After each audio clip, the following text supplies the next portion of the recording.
Hello children, and today we are going to discuss the last topic from the chapter The Living World, that is taxonomical aids, जिनको कि हम taxonomical tools भी कहते हैं।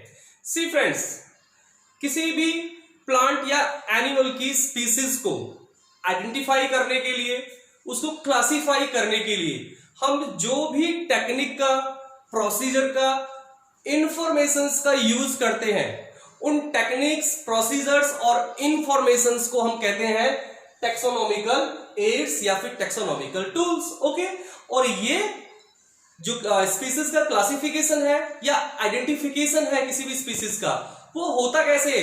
That is done with the help of field studies and laboratory studies. Okay, taxonomical aids कई categories के होते हैं और यहां पर हम पहले डिस्कस करेंगे हर्बेरियम।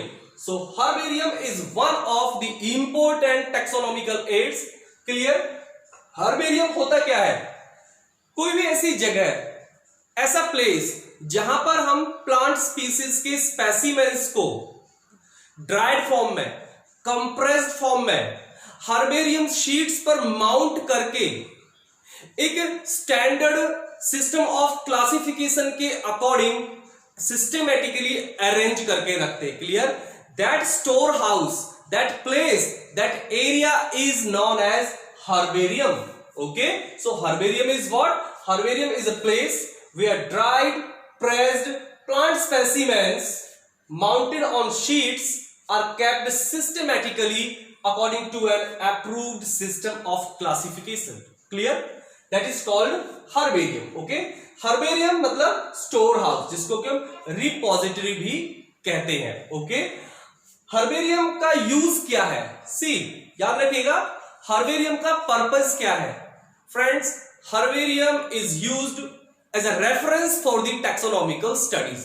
हमें अगर कोई भी प्लांट की स्पीसीज की टैक्सोनॉमिकल स्टडी करनी है तो उसके लिए हम लोग हर्बेरियम को यूज कर सकते हैं। So herbarium serves as a tool, serves as a taxonomical aid, clear, for the taxonomical studies of plant species. So it acts as a reference system. Herbarium serves as a reference system for the taxonomical studies of different plant species. Okay, next is materials required. Herbarium में specimens को collect करने के लिए, preserve करने के लिए, systematically arrange करने के लिए, मीन्स हर्बेरियम प्रिपेयर करने के लिए मटेरियल्स क्या है? देखिएगा, डिगर मीन्स खुरपी इसको बोलते हैं खोदने के लिए, प्रूनिंग नाइफ, ओके, जिससे कि हम छटाई करते हैं पेड़ पौधों की, pruning knife, herbarium sheets, standard size की हर्बेरियम शीट्स होती है, डिस्कस करेंगे इसको भी हम, ठीक है ना, न्यूज़पेपर्स या magazine papers, okay, old newspapers की बात कर रहे हैं हम लोग, पॉली बैग्स, अगर ये पॉली बैग ट्रांसपेरेंट हो तो ज्यादा प्रेफरेबल होता है, सिकल विद लॉन्ग हैंडल, आपने देखा है कुछ जैसे बकरियां, भेड़ वगैरह, बकरी वगैरह चराने वाले चरवाहा जो होते हैं, उनके पास एक लंबी सी सिकल होती है जिसमें बहुत लंबा हैंडल होता है ऊपर लंबे पेड़ पौधों को काटने के लिए। So that is called sickle with long handle. Clear? Vasculum is a airtight box, okay, that is used for the collection of plant specimens. Clear? Vasculum, plant press को हम लोग फील्ड प्रेस भी कहते हैं, जिसकी standard size होती है, dimensions होते हैं 30 इंटू 45 सेंटीमीटर। ओके, ये कितने साइज का होता है? ये 30 इंटू 45 सेंटीमीटर। सो प्लांट प्रेस को हम लोग फील्ड प्रेस भी कहते हैं। ओके, ये फील्ड प्रेस का यूज क्या होता है? हर्बेरियम जो हमने तैयार किया, जो स्पेसिमेंस होते हैं, उन स्पेसिमेंस को कंप्रेस करने के लिए, प्रेस करने के लिए, उनको सुखाने के लिए, राइट?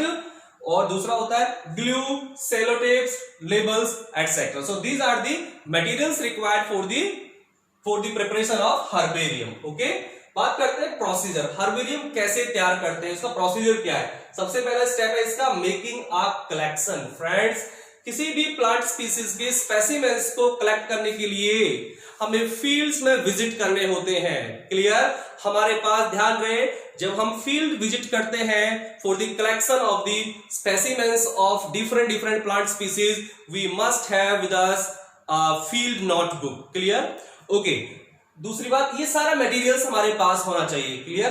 करते क्या है हम लोग, अगर तो प्लांट हमारा हर्बेसियस टाइप का है तो हम उस प्लांट के हर्बेसियस प्लांट के एंटायर प्लांट बॉडी को ही एज अ स्पेसिमेन कलेक्ट करते हैं, जिसमें उसके अबव ग्राउंड पार्ट्स और अंडरग्राउंड पार्ट्स दोनों ही होते हैं। और अगर तो प्लांट हमारा बड़े साइज का है, वुडी है, तो हम ऐसे प्लांट्स की कुछ ट्विग्स को काटकर उसको एज ए स्पेसिमेन कलेक्ट करते हैं। लेकिन याद रहे, वो जो ट्विग्स है वो ऐसे ट्विग्स हो जिनमें उस प्लांट के ज्यादातर पार्ट्स प्रेजेंट हो।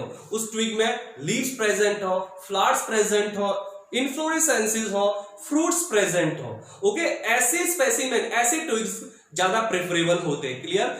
दूसरी बात याद रहे, वो जो ट्विग्स जिनको हम एज ए स्पेसिमेन कलेक्ट कर रहे हैं किसी स्पीसीज का, वो ट्विग्स में कोई ट्विग्स किसी प्रकार का डिस्टॉर्शन ना हो, कोई पार्ट डैमेज ना हो, कोई पीला ना हो, कोई सूखा ना हो, कोई टूटा ना हो।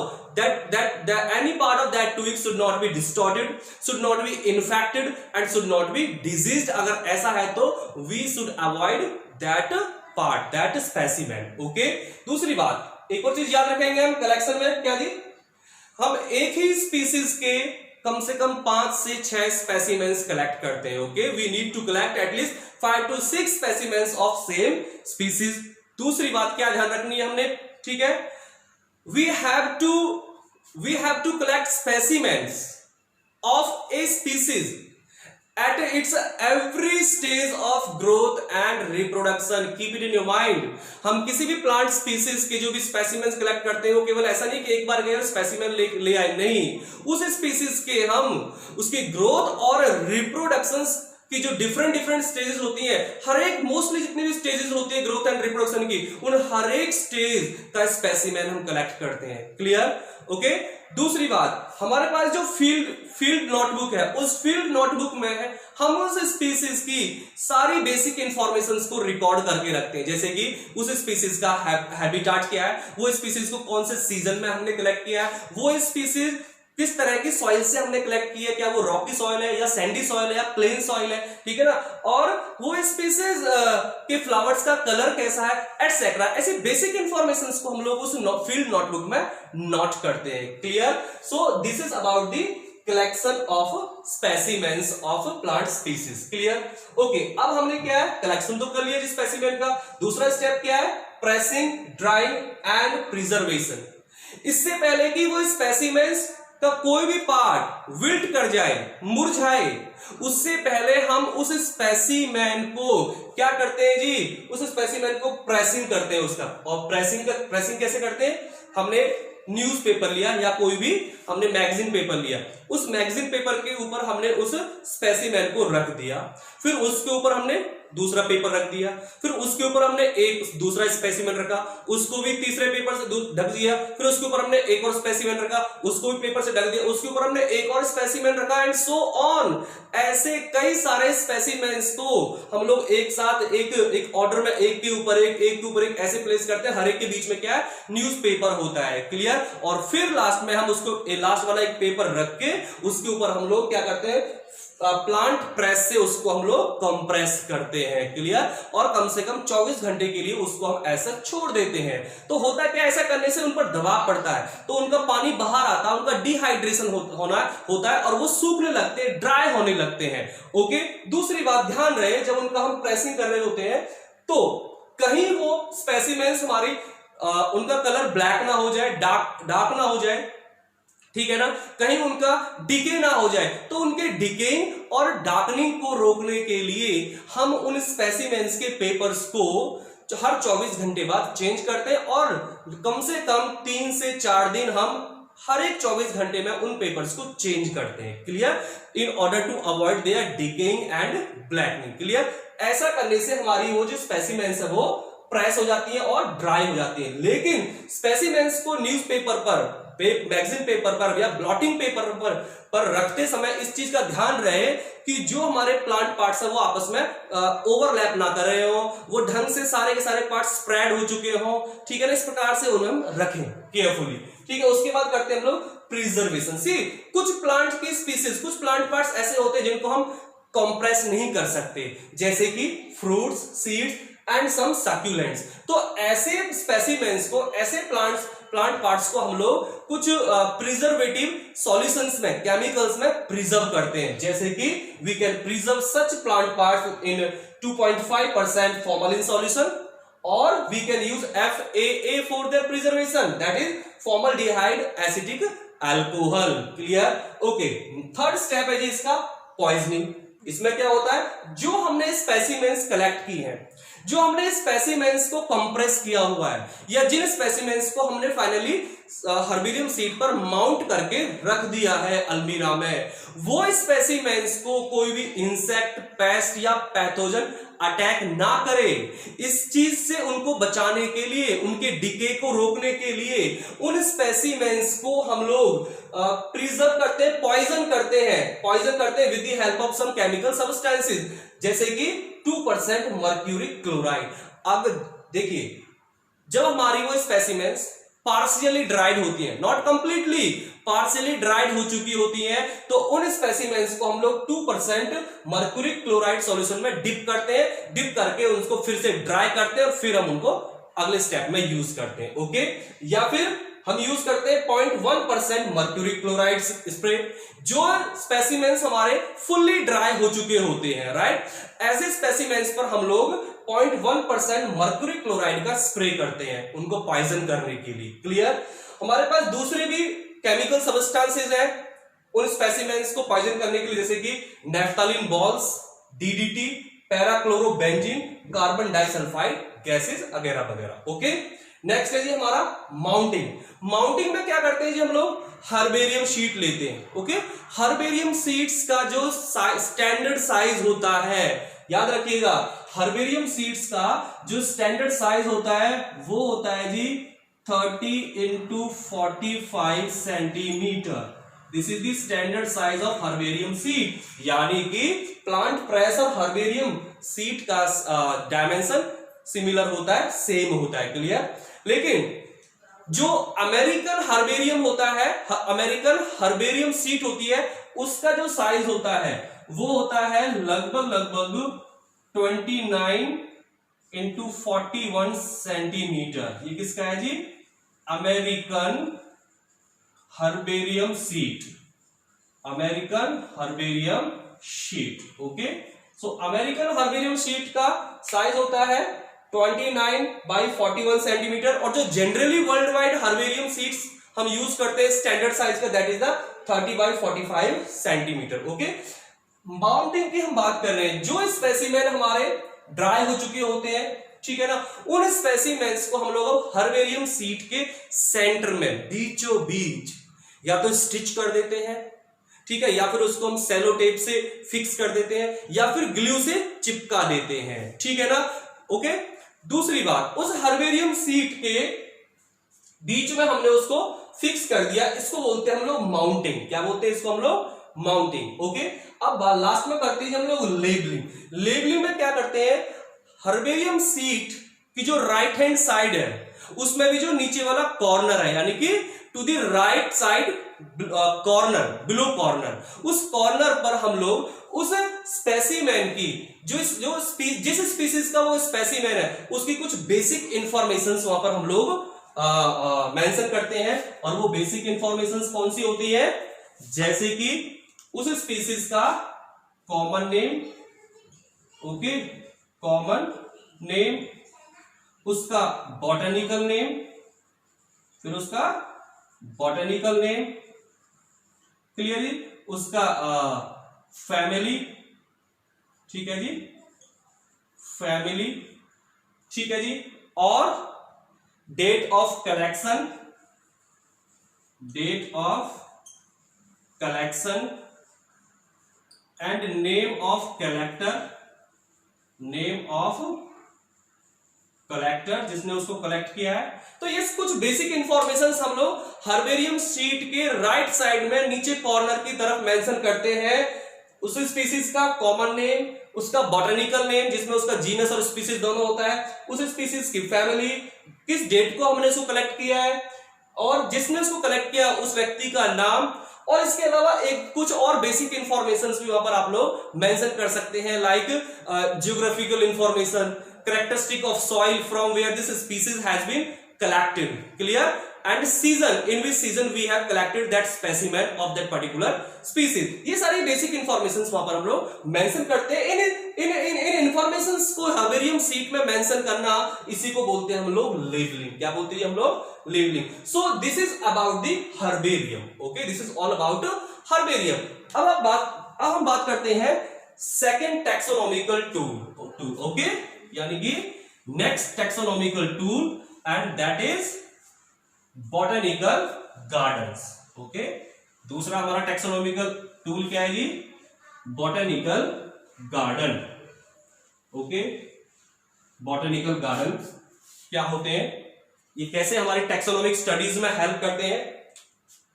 Next is botanical gardens. Okay,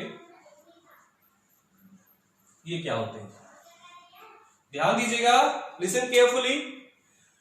botanical gardens वो एरियाज, वो प्लेसेस होते हैं जहां पर हम लोग डिफरेंट प्लांट स्पीसीज को ग्रो करते हैं, उनको प्रोटेक्ट करते हैं, उनको मेंटेन करके रखते हैं। क्लियर?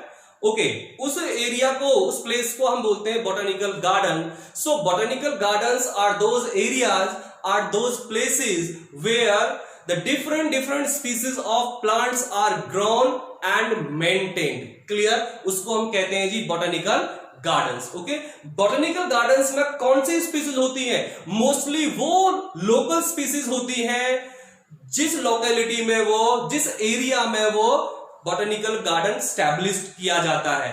और कौन सी स्पीसीज होती हैं? और वो स्पीसीज होती हैं जो रेयर, एंडेंजर्ड और थ्रेटन्ड है, जो स्पीसीज एक्सटिंक्ट होने वाली है, फ्यूचर में एक्सटिंक्ट हो सकती हैं, उन स्पीसीज को भी हम लोग बॉटनिकल गार्डन्स में ग्रो करते हैं, उनको प्रोटेक्ट करते हैं, मेंटेन करके रखते हैं, सो दैट वो रेयर और थ्रेटन्ड स्पीसीज एक्सटिंक्ट ना हो पाए। ठीक है ना? So that area and place where the different kind of species of plants are grown and maintain and protected.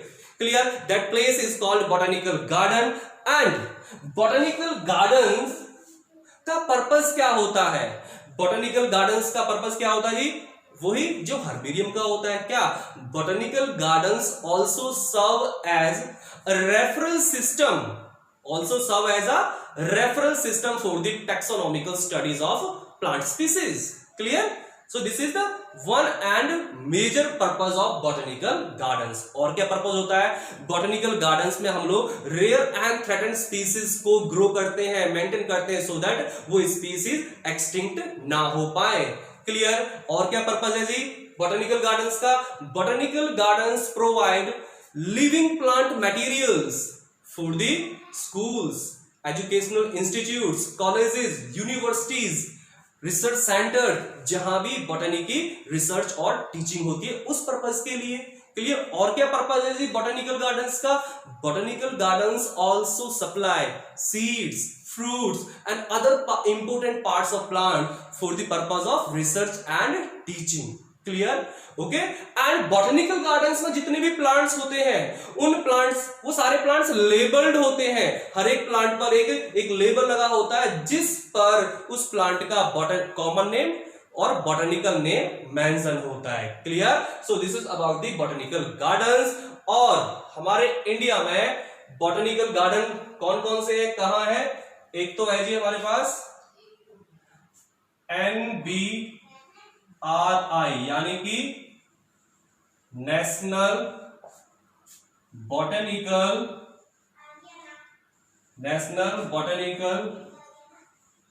Research institute Lucknow UP. Okay, और दूसरा बॉटनिकल गार्डन कहां है जी हमारे इंडिया में? इंडियन बॉटनिकल गार्डन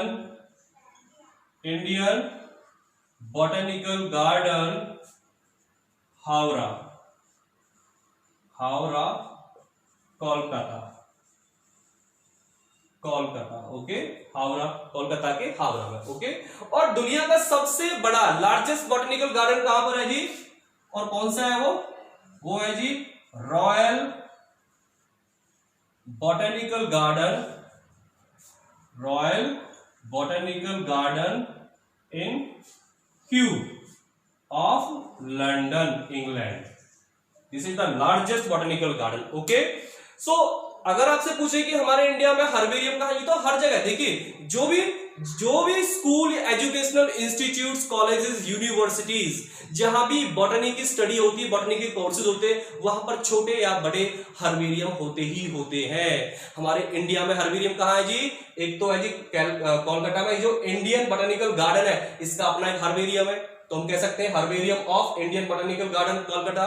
जो NBRI national botanical research institute Lucknow में, इसका अपना एक हर्बेरियम है, तो we can say that herbarium at NBRI। Okay, और दुनिया का सबसे बड़ा हर्बेरियम कहाँ है जी? लंदन के क्यू में at royal botanical garden. Okay, royal botanical garden. Okay, clear? So this is about the examples of botanical gardens in India and abroad, right? बात करते हैं हम लोग तीसरा taxonomical aid, that is zoological parks. Zoological parks, okay, zoological parks ये क्या होते हैं? ऐसी जगह, ऐसे प्लेसेस जहां पर हम लोग वाइल्ड एनिमल्स की डिफरेंट स्पीसीज को प्रोटेक्टेड एनवायरनमेंट में रखते हैं, अपनी देखरेख में रखते हैं। ठीक है जी, उस एरिया को, उस जगह को हम लोग कहते हैं जूलॉजिकल पार्क्स, और आजकल उसको हम कहते हैं जू, यानी कि चिड़िया घर।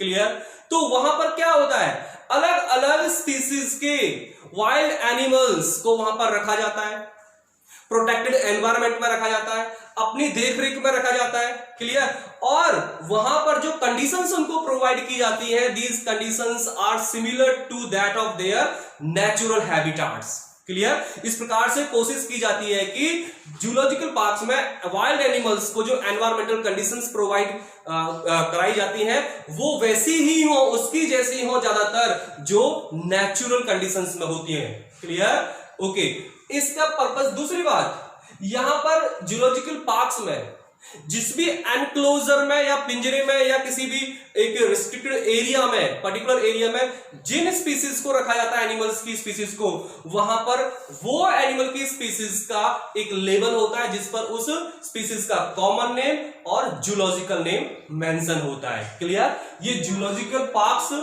का महत्व क्या है टैक्सोनॉमी में, बायोलॉजी में, इसका इंपोर्टेंस क्या है, पर्पस क्या है जी? ये भी zoological parks also serve as reference system for the taxonomical studies of animals.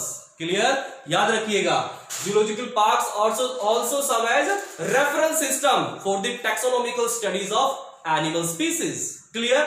और दूसरी बात, ये अब अम्यूजमेंट पार्क्स भी बन चुके हैं, जू इनको कहते हैं, बच्चे यहां पर घूमने फिरने जाते हैं, ठीक है ना, देखते हैं एनिमल्स को। क्लियर? एंड जूलॉजिकल पार्क्स में we can come to know, we can learn about the habits and behaviours of different species of animals. Clear? ये चीज भी हमको देखने को मिलती है, सीखने को मिलती है। क्लियर? ओके, एंड एक हमारे इंडिया में एक सेंट्रल अथॉरिटी है जो अपने देश में सारे जूलॉजिकल पार्क्स को रेगुलेट करती है, कंट्रोल करती है, मेंटेन करती है। अथॉरिटी का नाम है सेंट्रल जू अथॉरिटी, यानी कि CZA। Okay, central zoo authority. Central zoo authority regulates the all zoological parks in India. Clear? Okay, और क्या टेक्सोनॉमिकल एड्स है जी हमारे पास? एक है जी म्यूजियम। क्या है जी? म्यूजियम। म्यूजियम क्या है जी? जो भी स्कूल्स होते हैं, कॉलेजेस होती हैं, यूनिवर्सिटीज होती हैं, रिसर्च सेंटर्स होते हैं, इन हर एक ऑर्गेनाइजेशन में, इंस्टीट्यूट्स में छोटे या बड़े म्यूजियम्स होते ही होते हैं। म्यूजियम क्या है? एक ऐसी जगह जहां पर हम लोग प्लांट और एनिमल्स की डिफरेंट स्पीसीज के स्पेसिमेंस को प्रिजर्व करके रखते हैं।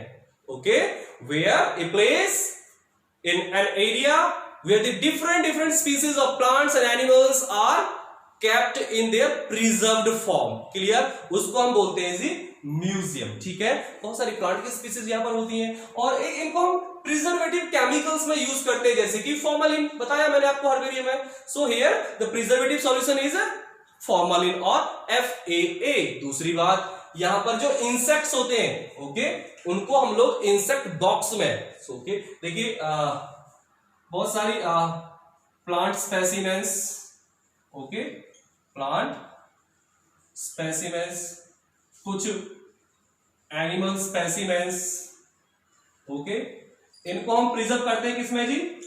फॉर्मलिन में, फॉर्मलिन में या फिर FAA में प्रिजर्व करके रखते हैं, ओके।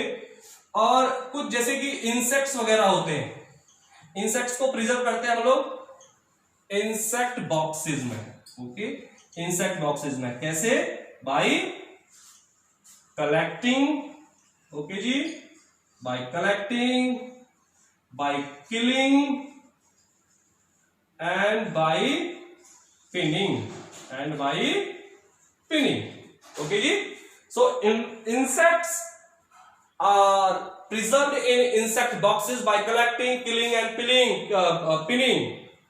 इंसेक्ट्स को कलेक्ट किया जाता है, उनको किल करते हैं और फिर इंसेक्ट बॉक्सेस में उनको पिन की हेल्प से फिक्स कर दिया जाता है, बॉक्स बंद, क्लियर, प्रिजर्व करके रखते हैं उसको हम लोग, राइट। और जो हमारे कुछ लार्ज एनिमल्स होते हैं, ओके, जो हमारे कुछ लार्ज एनिमल्स होते हैं like birds, like mammals, okay, इनको हम लोग स्टफिंग करके प्रिजर्व करते हैं, ओके। इनकी क्या की जाती है जी? स्टफिंग। स्टफिंग का मतलब ये जो हमारे बर्ड्स होते हैं, कुछ बड़े साइज के मैमल्स होते हैं, उनके हम इंटरनल बॉडी पार्ट्स को, ऑर्गन्स को निकाल देते हैं, खोखला कर देते हैं एक प्रकार से उनको हम लोग, और उसके अंदर हम लोग भूसा वगैरह कुछ और डाल देते हैं और उसकी सिलाई स्टिच कर देते हैं उसको हम लोग, ओके, इसको बोलते हैं स्टफिंग। तो स्टफ करके उन हम लोग बर्ड्स और मैमल्स को अपने म्यूजियम में रखते हैं, क्लियर।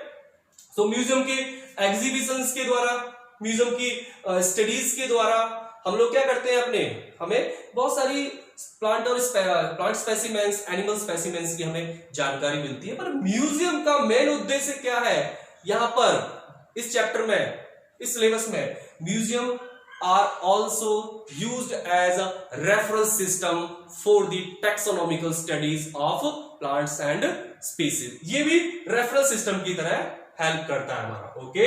एंड लास्ट में हम बात करते हैं, हमारे पास और भी है, ठीक है, जैसे कि हम बोलते हैं उसको मैनुअल्स, ओके जी, मैनुअल्स है जी।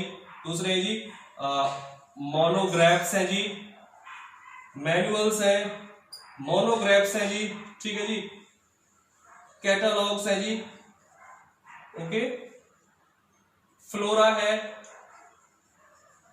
ओके, ये भी हमारे टैक्सोनॉमिकल एड्स है, ओके। ये मोनोग्राफ्स क्या है, मैनुअल्स क्या है जी? मैनुअल्स क्या है? एक ऐसी बुक, एक ऐसी, मैनुअल्स की बात कर रहे हैं जी, these are also taxonomical aids, taxonomical tools. बात कर रहे हैं पहले मैनुअल्स की। मैनुअल्स क्या है? मैनुअल्स एक ऐसी बुक होती है जिसमें एक पर्टिकुलर एरिया में पाई जाने वाली स्पीसीज की कुछ इंफॉर्मेशन होती है, उनके अकरेंस के बारे में, उनके कलेक्शन के बारे में और उनके आइडेंटिफिकेशन के बारे में कुछ इंफॉर्मेशन होती हैं, उसको बोलते हैं हम लोग मैनुअल्स, क्लियर जी। और बात करते हैं हम लोग मोनोग्राफ्स। मोनोग्राफ्स क्या? Mono means single, means one. ये एक ऐसी बुक होती है, ऐसी हैंडी बुक्स होती है जिनमें किसी एक टैक्सन की इंफॉर्मेशन होती है, या तो जीनस की होगी, या किसी स्पीसीज की होगी, या किसी फैमिली की होगी, किसी एक कैटेगरी की, टैक्सोनॉमिक कैटेगरी की ही इंफॉर्मेशन उसमें प्रेजेंट होती है, उसको हम मोनोग्राफ्स बोलते हैं जी, ठीक है जी। और दूसरी बात, कैटलॉग्स। कैटलॉग्स क्या होते हैं?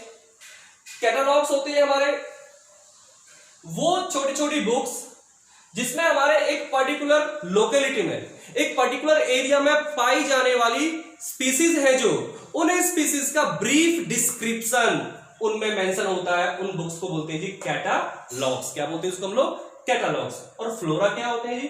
फ्लोरा हमारी ऐसी बुक्स होती हैं, फ्लोरा हमारी, फ्लोरा देखिए, fauna means, fauna is related to animals, flora is related to plant, तो यहां पर बात कर रहे हैं फ्लोरा। तो फ्लोरा एक ऐसी बुक होती है जिसमें एक पर्टिकुलर एरिया, एक पर्टिकुलर लोकेलिटी में पाई जाने वाली जो प्लांट की स्पीसीज होती हैं, उन सारी की सारी स्पीसीज का एक इंडेक्स होता है, उन स्पीसीज का डिस्ट्रीब्यूशन, उन स्पीसीज का डिस्क्रिप्शन, ठीक है ना, उन स्पीसीज, वो स्पीसीज कौन से हैबिटाट्स में पाई जाती हैं, वो स्पीसीज, वो पर्टिकुलर एरिया जहां पर ये स्पीसीज पाई जाती है, उस एरिया का क्लाइमेट क्या है, उस एरिया के सीजनल चेंजेस क्या है, वो सारी इंफॉर्मेशंस फ्लोरा नाम की बुक में मेंशन होती है जी। Clear? So these are also taxonomical aids. Okay, बात करते हैं हम लोग last and most important taxonomical aid, that is keys.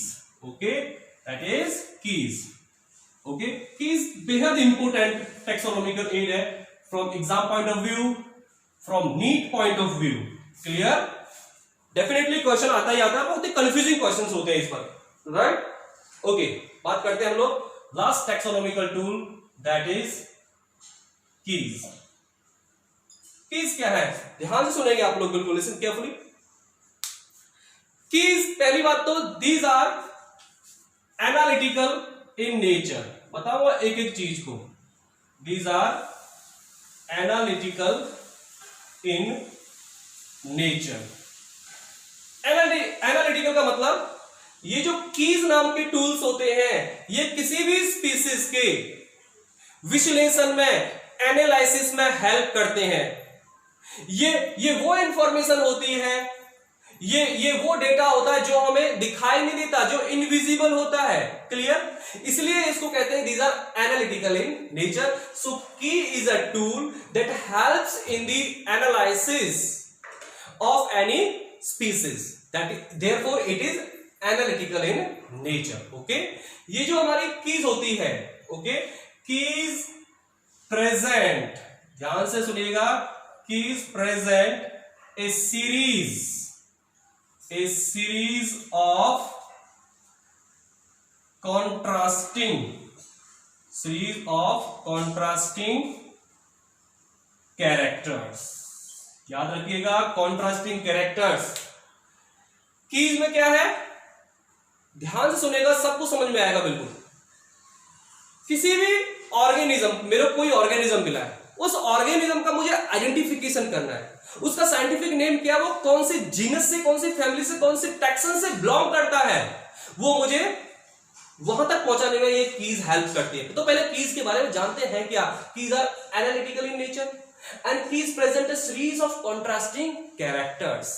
Means keys में अपोजिट कैरेक्टर्स होते हैं, और बहुत सारे अपोजिट कैरेक्टर्स होते हैं, वो सारे अपोजिट कैरेक्टर एक पर्टिकुलर ऑर्डर में, एक पर्टिकुलर सीक्वेंस में होते हैं। तो कॉन्ट्रास्टिंग का मतलब अपोजिट कैरेक्टर, सीरीज का मतलब बहुत सारे, और वो भी एक पर्टिकुलर सीक्वेंस में, पर्टिकुलर ऑर्डर में। Clear? So keys present a series of contrasting characters, ठीक है ना।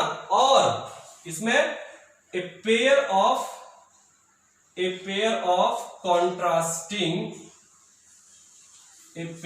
contrasting कैरेक्टर्स को हम लोग बोलते हैं जी कपलेट। क्या बोलते हैं जिसको हम लोग? कपलेट। क्लियर? ये जो कॉन्ट्रास्टिंग कैरेक्टर्स होते हैं ना, ये पेयर्स में होते हैं जी। क्लियर? पेयर्स में होते हैं। जैसे कि आपने पाइजम सेटाइवम में, मैंडल स्टडी में क्या पढ़ा था? पाइजम प्लांट, पी प्लांट, उसमें क्या था? अपोजिट कैरेक्टर्स थे। जैसे कि कोई तो पी प्लांट टॉल है और कोई ड्वार्फ है, ठीक है ना। तो टॉल एंड ड्वार्फ क्या हो गए? एक ही कैरेक्टर के दो अपोजिट फॉर्म, यानी कि कॉन्ट्रास्टिंग कैरेक्टर्स हो गए, अपोजिट कैरेक्टर्स हो गए। और टॉल एंड ड्वार्फ, दो कॉन्ट्रास्टिंग कैरेक्टर्स का एक पेयर बन गया, ठीक है ना। उस कॉन्ट्रास्टिंग कैरेक्टर्स के एक उस पेयर को हम बोलते हैं जी कपलेट। क्या बोलते हैं? कपलेट। क्लियर? और कपलेट में जो स्टेटमेंट होती है, हर एक स्टेटमेंट को लीड कहते हैं। क्या कहते हैं जी? लीड। जैसे कि फिर से कोई एग्जांपल लेते हैं, पी प्लांट में एक तो है टॉल कैरेक्टर, एक है ड्वार्फ। तो टॉल और ड्वार्फ जो हाइट है वो एक दूसरे के जस्ट अपोजिट है, तो दो कॉन्ट्रास्टिंग कैरेक्टर्स का एक पेयर बन गया। उस पेयर को बोल दिया हमने कपलेट, जिसमें क्या पेयर है? टॉल एंड ड्वार्फ, ठीक है ना। अब टॉल अपने आप में एक स्टेटमेंट है, ड्वार्फ अपने आप में एक स्टेटमेंट, तो एक कपलेट में दो स्टेटमेंट होगी, और दोनों स्टेटमेंट्स को हम लोग लीड कहते हैं। तो टॉल अपने आप में एक स्टेटमेंट है, इसको भी लीड कहेंगे। ड्वार्फ अपने आप में एक स्टेटमेंट है, उसको भी हम लीड कहेंगे। तो हम कह सकते हैं कि क्या, each statement, okay, each statement of a couplet is called lead. क्या बोलते हैं जिसको हम लोग लीड बोलते हैं। क्लियर जी? Okay okay. अब जो हमारे पास ये सीरीज ऑफ कॉन्ट्रास्टिंग कैरेक्टर्स है, इस सीरीज ऑफ कॉन्ट्रास्टिंग कैरेक्टर्स में से हमें किसी स्पीसीज के आइडेंटिफिकेशन के लिए इस सीरीज ऑफ कॉन्ट्रास्टिंग कैरेक्टर्स में से किसी एक को तो एक्सेप्ट करना है और दूसरे को रिजेक्ट करना है। ठीक है ना? केयरफुली हम लोग सीरीज ऑफ कॉन्ट्रास्टिंग कैरेक्टर्स में से हर एक स्टेप पर केयरफुली किसी एक कैरेक्टर को तो एक्सेप्ट करते हैं, दूसरे को रिजेक्ट करते हैं, और ऐसे करते करते करते करते हम लोग लास्ट में उस स्पीसीज के करेक्ट टैक्सन, करेक्ट पोजीशन तक पहुंच जाते हैं। Clear? So one character is accepted and another is rejected, okay, in a pair. okay, जो हमारे पास कपलेट है, जो हमारे पास कॉन्ट्रास्टिंग कैरेक्टर्स का पेयर है, उस पेयर में से हमने एक स्टेटमेंट को तो एक्सेप्ट करेंगे, दूसरे को हम रिजेक्ट करेंगे। ठीक है ना? ओके, ये सारा विद एग्जांपल मैं आपको बताऊंगा। क्लियर? दूसरी बात ध्यान रखिएगा, ठीक है ना, हर एक टैक्सोनॉमिक कैटेगरी के लिए, यानी कि genus, species, family, order, class वगैरह वगैरह, हर एक टैक्सोनॉमिक कैटेगरी के लिए वी रिक्वायर अ सेपरेट की। ओके, अ सेपरेट की is required for each separate taxonomic category. याद रखिएगा, ए सेपरेट की is required for each taxonomic category। Okay, याद रखिएगा, हर एक प्रत्येक टैक्सोनॉमिक कैटेगरी के लिए वी नीड अ सेपरेट की। क्लियर? अब ये सारी बातों को कोई भी व्यक्ति अपने वीडियोस में बताता है, इन्हीं बातों को हम जो भी टीचर्स हैं, जो भी यूट्यूबर्स हैं, हम सारे इन पॉइंट्स को कॉमन पॉइंट्स हैं जिनको हम डिस्कस करते हैं। क्लियर? बट ये कीज बिना एग्जांपल के हमारी समझ में नहीं आते। अब हम समझते हैं एग्जांपल्स के द्वारा। ओके, देखिएगा, सपोज मेरे को एक ऑर्गेनिज्म मिलता है, मुझे नहीं पता ये ऑर्गेनिज्म कौन से उसका साइंटिफिक नेम क्या है, कौन से जीनस से या फैमिली से बिलोंग करता है, कौन सी ऑर्डर से बिलोंग करता है। क्लियर? मुझे उसका आइडेंटिफिकेशन करना है with the help of keys. तो मैं कैसे करूंगा? छोटा सा एग्जांपल लूंगा, फिर हम एक बड़ा एग्जांपल लेंगे। क्लियर? जैसे कि मुझे एक ऑर्गेनिज्म मिला, तो मैं उसको सबसे पहले देखता हूं कि वो ऑर्गेनिज्म यूनिसेल्यूलर है या फिर वो मल्टीसेल्यूलर है। ओके, वो यूनिसेल्यूलर है या मल्टीसेल्यूलर है?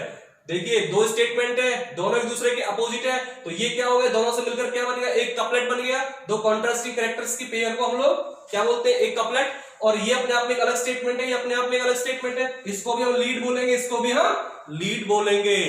क्लियर? ओके, अब मुझे पता चला कि वो ऑर्गेनिज्म यूनिसेल्यूलर है। क्या है जी? वो यूनिसेल्यूलर। ओके, यूनिसेल्यूलर है जी वो। क्लियर? तो हमने एक को एक्सेप्ट किया, दूसरे को रिजेक्ट कर दिया जी। ओके, अब इसमें हम आगे बढ़ेंगे। क्या? अगर यूनिसेल्यूलर है तो उसमें न्यूक्लियस एब्सेंट है या फिर न्यूक्लियस प्रेजेंट है।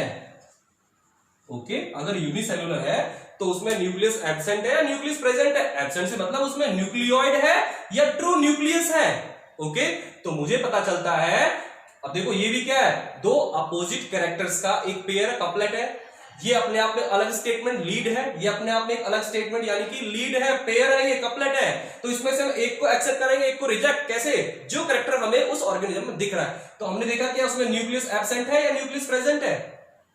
पता चला कि उसमें न्यूक्लियस प्रेजेंट है, तो इसको रिजेक्ट किया और इसको हमने एक्सेप्ट किया, न्यूक्लियस प्रेजेंट है। ओके, और अगर न्यूक्लियस प्रेजेंट, इसका मतलब क्या है कि वो यूनिसेलुलर है, न्यूक्लियस प्रेजेंट है, और अगर उसमें न्यूक्लियस प्रेजेंट है तो इसका मतलब वो किससे बिलोंग करता है? It is a protist. It is a protist, वो प्रोटिस्ट है। वो कौन से किंगडम से बिलोंग करता है? किंगडम प्रोटिस्टा से वो बिलोंग करता है। क्लियर? तो ऐसे हम और भी आगे बढ़ सकते हैं, धीरे धीरे करते करते हम उस ऑर्गेनिज्म के सही टैक्सोनॉमिक कैटेगरी तक पहुंच जाते हैं। क्लियर? सो एक छोटा सा एग्जांपल था। क्लियर? ओके, अब एक और एग्जांपल हम लेते हैं। क्लियर? याद रखिएगा, ये जो कीज होती हैं ये दो टाइप्स की होती है। Clear? These keys are of two types. इन दोनों टाइप्स को हम लोग एग्जांपल की हेल्प से समझेंगे। देखते हैं हम लोग कैसे। कीज आर ऑफ, जो कीज की हम लोग टाइप्स की बात करें तो दो टाइप्स की होती है जी। एक तो होती है जी ये इंडेंटेड की, जिसको कि हम लोग यॉक्ड कीज भी कहते हैं, और दूसरी टाइप होती है जी ब्रैकेटेड की। क्या होती है जी? Bracketed keys. Okay, so keys are of two types, indented keys and bracketed keys. Okay, सबसे पहले हम बात करते हैं इंडेंटेड कीज की। ओके, यहां पर मैं मेंशन कर रहा हूं जी इंडेंटेड की। देखिए जी, हमारे पास एक फैमिली है प्लांट्स में, एक फैमिली है जी प्लांट्स की, आपने पढ़ी होगी, इस जिसका नाम है जी Ranunculaceae. Ranunculaceae, Ranunculaceae is a family of plants, flowering plants. इस रेननक्यूलेसी के 7 जीनस है, 7 genera. It has 7 genera. Okay, अब हम देखते हैं जी इस यहां पर रेननक्यूलेसी के उन प्लांट्स, वो कौन सा, इस फैमिली का कौन सा प्लांट जो हमारे पास है वो कौन सी फैमिली जीनस से बिलोंग करता है, इसको हम कीज की हेल्प से फाइंड आउट करते हैं, आइडेंटिफाई करेंगे। ठीक है? और कीज में सबसे पहले हम इंडेंटेड की हेल्प लिखेंगे। एग्जांपल समझने के बाद हम इन टाइप्स को डिफाइन करेंगे फिर। ठीक है जी? ओके, देखिए सबसे पहले हमने कैरेक्टर लिया, और कैरेक्टर का नाम क्या है? क्या कौन सा कैरेक्टर है कि क्या उस प्लांट के जो फ्लावर्स हैं, उन फ्लावर्स की जो कार्पिल्स हैं, उन कार्पिल्स में ओव्यूल्स कितने हैं? हर एक कार्पिल में एक एक ओव्यूल है या एक से ज्यादा ओव्यूल्स है? उन प्लांट में जो फ्रूट्स हैं वो फ्रूट्स कौन से टाइप्स के हैं जी? वो फ्रूट्स आपके फॉलिकल टाइप के हैं या कोई और टाइप के हैं? तो पहले हमने एक कैरेक्टर ले लिया। ठीक है जी? पहला कैरेक्टर ले लिया जी कार्पिल, 1 ओव्यूल्ड। ओके, मैं यूनी ओव्यूल्ड यहां पर लिख देता हूं, कार्पिल यूनी ओव्यूल्ड। ठीक है जी? कार्पिल यूनी ओव्यूल्ड है, या फिर कार्पिल, ध्यान दीजिएगा, या फिर कार्पिल मैनी ओव्यूल्ड है। देखो जी, दो कॉन्ट्रास्टिंग ट्रेट है यहां पर, एक कपलेट है जी, पेयर है। क्लियर? ओके, पता चलता है जी मेरे को तो जी वो जो प्लांट है जिसको हम आइडेंटिफाई करने की कोशिश कर रहे हैं उसके वो कार्पिल यूनी ओव्यूल्ड है। कैसी है जी? वो कार्पिल यूनी ओव्यूल्ड है जी वो।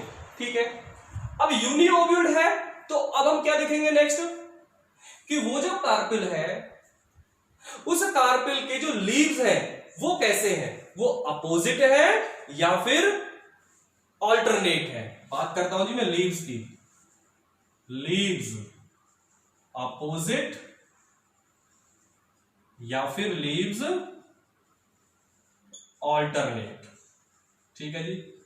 चलिए जी, मान लिया हमने कई सारे प्लांट्स, उनमें से कुछ प्लांट्स ऐसे जिनके लीव्स अपोजिट है। क्लियर? अब लीव्स देखियो, देखना भी, मेरे पास कई सारे प्लांट्स इस फैमिली के, मुझे नहीं पता कौन सा प्लांट कौन से जीनस से बिलोंग करता है, उसके 7 जीनस है, मैं उसके डिफरेंट जीनस आइडेंटिफाई कर रहा हूं। तो मेरे को पता चला कि हाँ, एक प्लांट ऐसा जिसके अंदर जो कार्पिल है उसमें एक ही ओव्यूल है, तो कार्पिल यूनी ओव्यूल, उसकी बात कर रहा हूं मैं। और उसके अंदर फिर मैंने बोला कि अगर कार्पिल यूनी ओव्यूल है तो उसमें ये देखो कि उसके लीव्स कैसे हैं, अपोजिट है या अल्टरनेट है? पता चला कि लीव्स उसके अपोजिट है। ओके, चलिए, अगर लीव्स अपोजिट है तो फिर अब ये देखना है कि जो उसके सेपल्स हैं, सेपल्स कितने हैं, पेटल्स कितने हैं। ओके, तो क्या सेपल्स 4 हैं? हाँ जी, सेपल्स 4 हैं। क्या सेपल्स पेटल्स की तरह कलरफुल है, वो पेटालॉइड टाइप के हैं? हाँ जी, वो जो सेपल्स है वो पेटालॉइड टाइप के हैं जी। क्या पेटल्स कितने हैं? क्या उसमें पेटल्स एब्सेंट है? एक भी नहीं है। यस, उसमें पेटल्स नहीं है, तो 0 पेटल्स। अच्छा जी, दूसरा, क्या उसका उसके जो उसके अंदर टर्मिनल लीफलेट टेंड्रिल्स है? टर्मिनल लीफलेट टेंड्रिल्स है? आंसर मिलता है जी नो टर्मिनल लीफलेट टेंड्रिल्स। नहीं जी, नहीं है, उसमें टर्मिनल लीफलेट टेंड्रिल्स भी नहीं है। अगर ऐसा है तो वो प्लांट रेननकुलेसी की कौन से जीनस से बिलोंग करेगा जी? हाँ जी, Clematis. That plant belongs to Clematis genus. कौन से जीनस से बिलोंग करता है जी ये प्लांट जिसमें ये कैरेक्टर्स है? कौन से?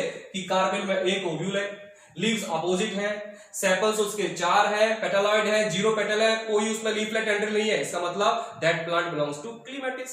क्लियर? ओके। दूसरी बात यही नहीं खत्म होती, मेरे पास और भी प्लांट्स हैं अभी इसी फैमिली के। एक का जीनस हमने ढूंढ लिया है, दूसरा अब देखा था हमने लीव्स अपोजिट है या लीव्स अल्टरनेट है। फिर लीव्स अपोजिट है तो क्या ये चीज प्रेजेंट है? प्रेजेंट है जी, ठीक है। और अगर ये चीज प्रेजेंट नहीं है, इसका उल्टा है क्या, कि क्या उसमें सेपल्स 4 से ज्यादा है? यस। और क्या सेपल्स का नंबर भी उतना ही है जितना पेटल्स का है? यस। मतलब कि सेपल्स 4 से ज्यादा है, पेटल्स भी प्रेजेंट है, सेपल्स और पेटल्स का दोनों का नंबर बराबर है, तो sepals as many as petals. हाँ जी, यस बोलो। हाँ जी, है, प्रेजेंट है, ठीक है जी, प्रेजेंट है। तो फिर एक चीज और देखो, उसमें क्या उसमें टर्मिनल लीफलेट टेंड्रिल्स है? हाँ जी, कितने? 4 से 5 है। अच्छा जी, 4 से 5 टर्मिनल लीफलेट टेंड्रिल्स प्रेजेंट है जी। अगर ये कंडीशन है तो वो प्लांट, ये वाला प्लांट किससे बिलोंग करता है जी? नाराविलिया जीनस से। किससे बिलोंग करता है जी? वो नाराविलिया जीनस। ओके, तो हमने 2 प्लांट्स के जीनस तो फाइंड आउट कर लिए, एक तो क्लीमेटिस से बिलोंग करता है, दूसरा नाराविलिया से, ठीक है जी। ओके, तो हमने अब दूसरा कार्पेल यूनिओव्यूल, कार्पेल मैनिओव्यूल, ये एक कॉन्ट्रास्टिंग था जी। इसमें भी फिर हमने कार्पेल यूनिओव्यूल में भी सब कैरेक्टर देखा, लीव्स अपोजिट है कि लीव्स ऑल्टरनेट है, ये सब कैरेक्टर हो गया। ये सब डिवाइडिंग कैरेक्टर याद रखिएगा। फिर सब डिवाइडिंग में भी सब डिवाइडिंग, क्या उसके सेपल्स की ये कंडीशंस है, क्या उसमें सेपल पेटल्स की ये कंडीशन, ये भी सब डिवाइडिंग कैरेक्टर्स है। ओके बात करते हैं दूसरे सब डिवाइडिंग कैरेक्टर की। कार्पेल यूनिओव्यूल में दूसरे सब डिवाइडिंग कैरेक्टर जिसमें लीव्स ऑल्टरनेट है। तो जिसमें लीव्स ऑल्टरनेट है, थोड़ा ऊपर लिख देता हूं मैं, उसको जगह बचेगी, ठीक है। यहां पर लीव्स ऑल्टरनेट है जिसमें, ओके, तो उसमें मुझे क्या देखना है कि जिसमें लीव्स ऑल्टरनेट है उसमें ये देखो आप कि क्या उनमें जो फ्लावर्स है उनमें इनवॉल्यूकर प्रेजेंट है, यानी कि फ्लावर्स विद इनवॉल्यूकर। अगर कंडीशन यस है तो इसका मतलब ये प्लांट तीसरे जीनस से बिलोंग करता है, एनीमॉन। कौन सा जीनस है जी? एनीमॉन। एनीमॉन जीनस से बिलोंग करता है। दूसरा उसमें एक और देखो, क्या कोई ऐसा भी है इसमें फ्लावर्स विदाउट इनवॉल्यूकर? इनवॉल्यूकर, यस है जी, एक प्लांट ऐसा इसमें फ्लावर्स विदाउट इनवॉल्यूकर है। बाकी सारे कैरेक्टर्स उसमें यही है कि कार्पेल यूनिओव्यूल है, लीव्स ऑल्टरनेट है, लेकिन उसमें फ्लावर्स विदाउट इनवॉल्यूकर है। इसका मतलब वो प्लांट चौथे जीनस से बिलोंग करता है। नाम उस जीनस का रेननक्यूलस। क्या है जी? रेननक्यूलस। ओके जी, हमने 4 जीनस फाइंड आउट कर लिए हैं जी 4 प्लांट्स के। क्लियर? और हमारे पास 7 प्लांट्स थे ऐसे, ठीक है। ओके, यहां तक हो गया। अब हम बात करते हैं यहां पर, हम बात करते हैं उनकी जिनमें कार्पल्स मैनी ओव्यूल्ड है। ओके, अब कार्पल्स मैनी ओव्यूल्ड है तो इसमें भी दो कंडीशन है जी, दो सब डिवाइडिंग कैरेक्टर्स है। कौन से? उनमें ये देखो जी कि क्या उनमें कार्पल्स फ्यूज्ड है, कार्पल्स फ्यूज्ड एट बेस, हाँ जी कार्पल्स फ्यूज्ड है नीचे, या फिर कार्पल्स फ्यूज नहीं है, दो चीज याद रखना जी, या फिर कार्पल्स फ्यूज नहीं है जी, कार्पल्स नॉट फ्यूज की जगह हम लिख सकते हैं फ्री, कार्पल्स फ्री। अब जिसमें कार्पल्स में, जिनकी कार्पल्स में मैनी ओव्यूल्स थे, बहुत सारे ओव्यूल्स है एक ओवरी में, उसमें भी दो कंडीशंस हो सकती है कि कार्पल्स नीचे बेस से फ्यूज्ड है या कार्पल्स फ्री है। हाँ जी कार्पल्स फ्यूज्ड है। अगर कार्पल्स फ्यूज्ड है और उसमें अगर फ्लावर रेगुलर है, कैसे है जी, फ्लावर रेगुलर टाइप के हैं, और जिनमें कार्पल्स फ्री है, जिनमें कार्पल्स फ्री है और फ्लावर्स इरेगुलर टाइप के हैं, फ्लावर्स इरेगुलर टाइप के हैं, इरेगुलर टाइप के हैं। याद रखिएगा इन दोनों में भी देखो डिफरेंस आने वाला है। वो प्लांट जिनकी कार्पल्स में कई सारे ओव्यूल्स हैं उनकी बात कर रहे हैं, उनमें भी ये देखो कि इनमें से वो प्लांट कौन सा जिनके कार्पल्स नीचे से फ्यूज्ड है और उनके फ्लावर रेगुलर टाइप के, ठीक है ना। जिनमें ये कैरेक्टर प्रेजेंट है वो कौन से जीनस से बिलोंग करेगा जी, निजेलिया। कौन से जी, निजेलिया जीनस से बिलोंग करता है, ठीक है जी। अब बात देखनी है हमें उनकी जिनके कार्पल्स फ्री है और उनमें जो फ्लावर्स है वो इरेगुलर टाइप के हैं। तो इसमें भी हमें एक चीज, दो चीज और देखनी है, क्या कि क्या उनमें जो पोस्टीरियर, क्या उनमें जो पोस्टीरियर सेपल है, पोस्टीरियर सेपल फॉर्म्स हुड, क्या उनमें जो पोस्टीरियर सेपल है वो हुड के रूप में मॉडिफाइड है, उसने एक हुड बनाया हुआ है। अगर आंसर है यस, अगर आंसर है यस तो वो एक अलग स्पीसीज से बिलोंग करेगा, ठीक है जी। ओके, और अगर पोस्टीरियर सेपल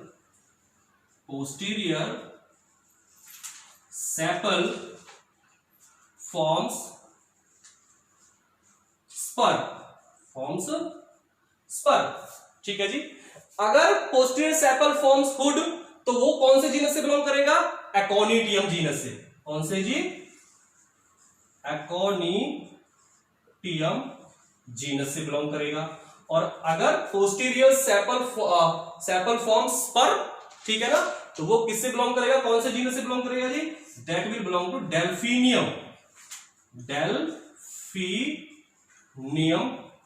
डेल्फिनियम जीनस। तो देखो हमने उन प्लांट्स के साथ जीनस को फाइंड आउट कर लिया, ठीक है। कैसे किया, यहां पर हमने कैरेक्टर्स के जितने भी हमारे पास अपोजिट कैरेक्टर्स की सीरीज थी, उन अपोजिट कैरेक्टर सीरीज में से हमने केयरफुली किन्हीं एक को एक्सेप्ट किया, दूसरे को रिजेक्ट किया। जिसको एक्सेप्ट किया उसके फिर फर्दर दूसरे सब डिवाइडिंग कैरेक्टर्स में से किसी एक को एक्सेप्ट किया, दूसरे को रिजेक्ट किया, फिर उसमें से भी फर्दर सब डिवाइडिंग कैरेक्टर्स में से एक को एक्सेप्ट किया, एक को रिजेक्ट किया। ऐसे करते करते हमने सारे प्लांट्स के जीनस का पता लगा लिया। अब यहां पर देखिएगा ये इंडेंटेड की क्या है, जिस मेथड से हमने ये किया है उसको बोलते हैं इंडेंटेड या यॉक्ड की। है क्या ये इंडेंटेड की, contains or present a series of choices of two or many characters,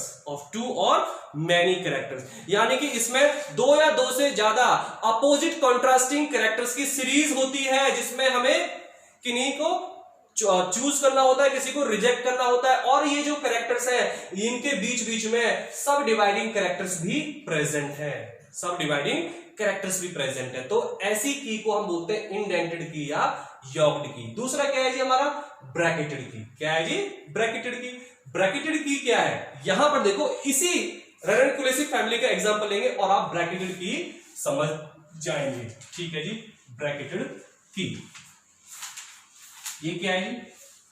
बस एक चीज का ध्यान रखना, ब्रैकेटेड की में सब कुछ वो ही है, ब्रैकेटेड की में सब कुछ सेम है जो इंडेंटेड की में है। केवल क्या नहीं है, क्या अंतर है कि इंडेंटेड की में तो characters are intervened by sub dividing characters, characters are separated by sub dividing characters, जबकि ब्रैकेटेड की में characters are not separated by intervening सब dividing characters. This is the only difference. क्या जी?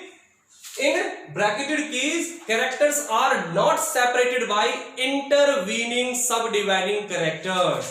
और हर एक statement, every statement is given a particular number in brackets. In case of bracketed key, every statement, every character is given a particular number in brackets. Therefore, these are bracketed keys. For an example, जैसे कि ranunculus, okay, family रेननक्यूलेसी, रेननक्यूलेसी। इसमें देखेंगे हम लोग bracketed keys का इस्तेमाल कैसे करते हैं। जैसे कि हमने पहला कैरेक्टर लिया, ओके, पहला कैरेक्टर क्या लिया? कार्पेल्स यूनिओव्यूल्ड और कार्पेल्स मैनीओव्यूल्ड। ये एक कपलेट हो गया, ये दो कॉन्ट्रास्टिंग कैरेक्टर्स का एक पेयर हो गया, एक कपलेट हो गया जी।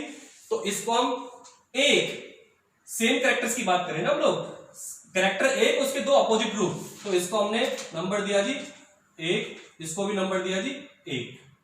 क्लियर? ये ब्रैकेट्स में होते हैं नंबर, ओके, याद रखिएगा ब्रैकेट्स में है, राइट, 1। तो ये हमारा एक हो गया। अब दूसरा क्या है जी? की दूसरा लीव्स अपोजिट या फिर लीव्स अपोजिट या फिर लीव्स ऑल्टरनेट। देखो ध्यान से देखना, ये दूसरी कपलेट बन गई हमारी, दूसरी कॉन्ट्रास्टिंग कैरेक्टर्स का पेयर बन गया। इंडेंटेड केस में तो यहां पर लीव्स अपोजिट और लीव ऑल्टरनेट, इन दो मेन कैरेक्टर्स के सब कैरेक्टर्स थे, लेकिन यहां पर ये सब कैरेक्टर्स नहीं है, यहां ये मेन कैरेक्टर की तरह ही यूज हो रहे हैं, यहां एक अलग पेयर बना रहे हैं। मींस यहां पर ये जो कैरेक्टर है, यहां पर बीच बीच में सब डिवाइडिंग कैरेक्टर्स नहीं है, ठीक है ना। जैसे कि तीसरा क्या है जी? तीसरा क्या होगा यहां पर हमारे जैसे कि फ्लावर्स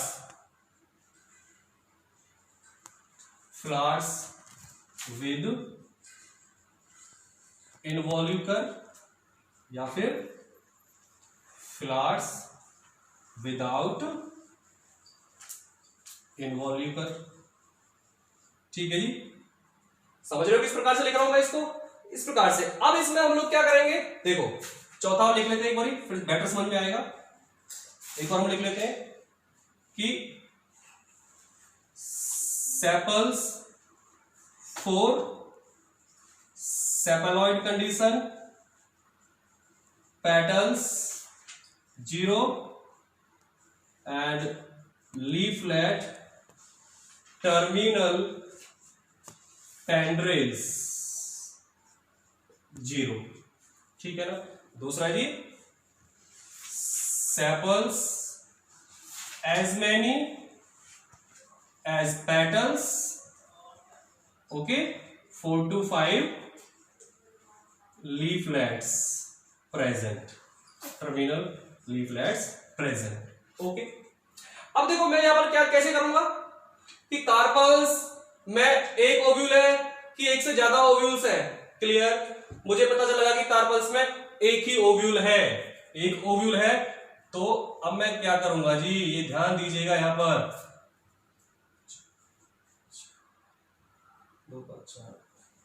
देखेंगे मैंने चूज किया जी कार्पल्स में एक ही ओव्यूल है, तो कह रहा है कि ये 2 का मतलब now move to second statement. अगर कार्पल में एक ही ओव्यूल है तो अब आप दूसरी स्टेटमेंट पे जाओ, उसकी स्टडी करो।